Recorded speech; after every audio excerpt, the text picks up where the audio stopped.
Hipertensi atau tekanan darah tinggi adalah keadaan tekanan darah sistolik lebih dari 140 mm merkuri atau tekanan darah diastolik lebih dari 90 mm merkuri. Tekanan darah sistolik adalah jumlah yang diukur dalam setiap detak ketika jantung berkontraksi dan mendorong darah melalui arteri ke seluruh tubuh. Angka tekanan darah sistolik yang normal adalah sekitar 120 mm merkuri. Sedangkan tekanan darah diastolik adalah tekanan darah di dalam arteri saat jantung sedang tidak berdegup.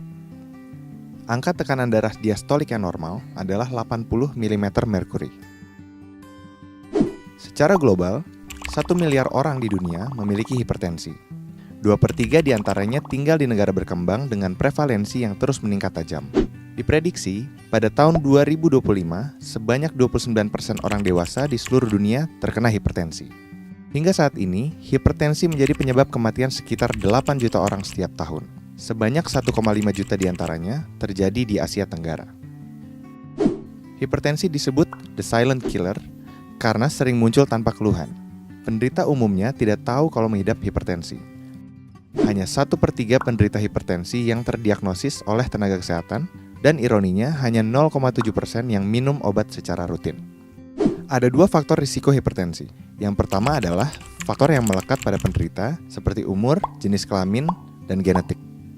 Faktor kedua adalah faktor yang diakibatkan oleh perilaku hidup tidak sehat seperti merokok, konsumsi garam berlebih, berat badan berlebih atau kegemukan, diet rendah serat, kurang aktivitas fisik, konsumsi alkohol, dan stres.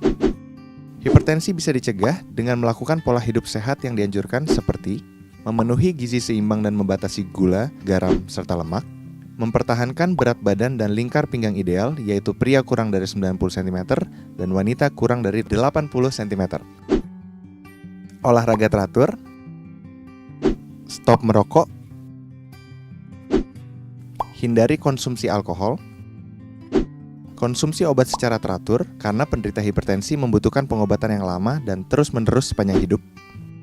Ukur kadar gula darah, tekanan darah, dan periksa urin secara teratur. Tekanan darah yang diperiksa harus dicatat sehingga dapat dimonitor dengan ketat. Tidak semua penderita hipertensi mengenali atau merasakan keluhan maupun gejala. Namun biasanya, keluhan berikut yang dirasakan: sakit kepala, gelisah, jantung berdebar, penglihatan kabur, rasa sakit di dada, dan mudah lelah. Mengapa hipertensi berbahaya? Karena jika tidak dikontrol, hipertensi dapat menyebabkan terjadinya komplikasi seperti penyakit jantung, stroke, kerusakan ginjal, kerusakan retina, penyakit pembuluh darah tepi, gangguan saraf, dan gangguan otak. Setiap orang harus memeriksa tekanan darah secara rutin. Jika tekanan darahnya tinggi, segera konsultasi dengan tenaga kesehatan untuk mendapatkan penanganan lebih lanjut. Sebagian penyandang hipertensi dapat mengontrol tekanan darahnya dengan melakukan perubahan gaya hidup saja. Namun, sebagian lainnya memerlukan tambahan obat.